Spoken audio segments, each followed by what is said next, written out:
Episode की शुरुआत death squad के सीन से होती है। बताया जाता है कि एक अहम मीटिंग होने वाली है क्योंकि 8 थंडर गॉड्स में से एक को हाल ही में स्पॉट किया गया है। इसी मुद्दे पर चर्चा के लिए सभी इकट्ठा हो रहे हैं। दूसरी तरफ यूकी भी मीटिंग अटेंड करने के लिए पहुंच चुका होता है। जैसे ही वह अंदर जाने लगता है, रास्ते में उसे एक लड़की लगातार घूरती हुई दिखाई देती है। यूकी हल्के अंदाज में कहता है, क्या मैं तुम्हारी किसी तरह मदद कर सकता हूँ? लेकिन लड़की बिना जवाब दिए चुपचाप आगे बढ़ जाती है। यूकी कंधे उचकाता है, पर थोड़ी देर बाद नोटिस करता है कि वह लड़की फिर से उसे ही देख रही है। वह मन ही मन सोचता है, आखिर मामला क्या है?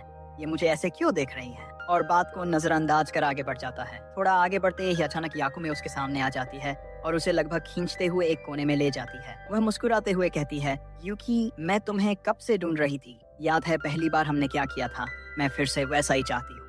यूकी घबरा जाता है, अरे तुम क्या कह रही हो? हम यहाँ मीटिंग के लिए आए हैं। वह बेपरवाह अंदाज में जवाब देती है, मीटिंग को भूल जाओ। सोचो अगर मैं तुम्हें यहाँ से कहीं दूर ले जाऊं, गर्म पानी के झरने में नहाना, आराम और जो तुम चाहो। उसकी हरकतों से यूकी का संतुलन बिगड़ने लगता है। वह किसी तरह खुद को छुड़ाकर कहता है, मुझे भी जाना होगा, और सीधे बाथरूम की ओर भाग जाता है। कुछ देर बाद जब वह बाहर निकलता है तो सामने चेन खड़ी मिलती है। यूकी, तुम यहाँ क्या कर रहे हो? वह चेंपते हुए कहता है, वो मीटिंग की तरफ ही जा रहा था। चेन मुस्कुराती है, चलो मैं तुम्हें लेकर चलती हूँ। और सचमुच वह उसे लगभग बच्चे की तरह पकड़कर मीटिंग रूम तक ले जाती है। सीन बदलता है और मीटिंग शुरू होती है। बताया जाता है कि रेन इस समय मौजूद नहीं है। वह वॉशिंगटन से आभासी रूप से जुड़ी है। रेन सभी को जानकारी देती है कि मेन वर्ल्ड में, खासकर योकोहामा सिटी से कई लड़कियां गायब हो रही हैं।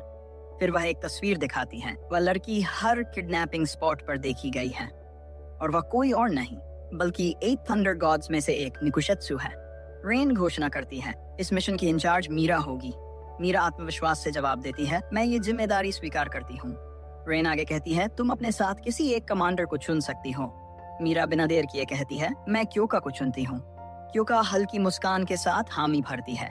दोनों प्रतिद्वंद्वी भी हैं और दोस्त भी। यूकी मन ही मन खुश होता है। लगता है अब असली मिशन शुरू होने वाला है। दूसरी ओर निकुशेत्सु को दिखाया जाता है। उसने कई किडनैप की गई लड़कियों को बंधक बनाकर रखा है।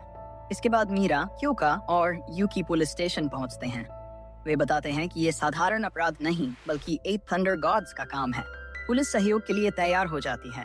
शहर में जांच के दौरान क्योका सुझाव देती है, पहले इस एरिया को अच्छे से समझ लेते हैं, तभी दुश्मन को पकड़ना आसान होगा। मीरा सहमति में सिर हिलाती है। चलते चलते यूकी पूछता है, आप दोनों बचपन से एक दूसरे को जानती हैं?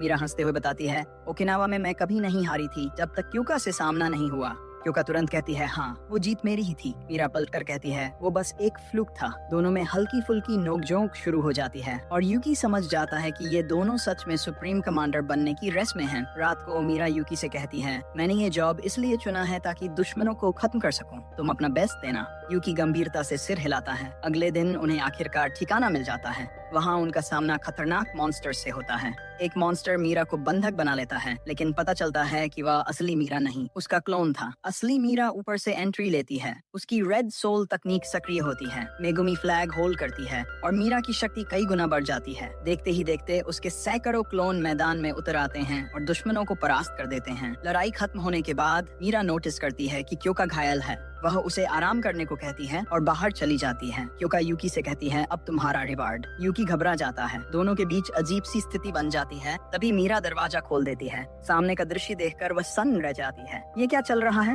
वह तेज आवाज में पूछती है। यूकी हड़बड़ाकर सब समझाने लगता है। अकेले यूकी से पूछती है, सच सच बताओ, तुम्हारे और क्योका के बीच कुछ है? यूकी साफ इनकार करता है और पूरी बात समझाता है। मीरा मुस्कुरा कर कहती है, तुम वाकई बहादुर हो, ऐसे ही हमारा साथ देते रहना। रात को यूकी सोने की कोशिश करता है, लेकिन अचानक महसूस करता है कि उसके पास कोई खड़ा है। वह निकुशेत्सु होती है। वो उससे ही कहती है और फिर वह उसे किसी नुकीली चीज से चुभो देती है, जिससे यूकी का शरीर सुन्न हो जाता है। वह धीमे स्वर में कहती है, मैं तुम्हें लेने आई हूँ, लेकिन उससे पहले मुझे कुछ समझना है। यूकी हिल भी नहीं पाता और यहीं पर एपिसोड खत्म हो जाता है। तो दोस्तों, आपको ये वीडियो कैसी लगी कमेंट में जरूर बताना। अगर वीडियो पसंद आए हो तो लाइक और सब्सक्राइब कर देना और बेल आइकन दबाना बिल्कुल मत भूलना। फिर मिलते हैं एक नई वीडियो में।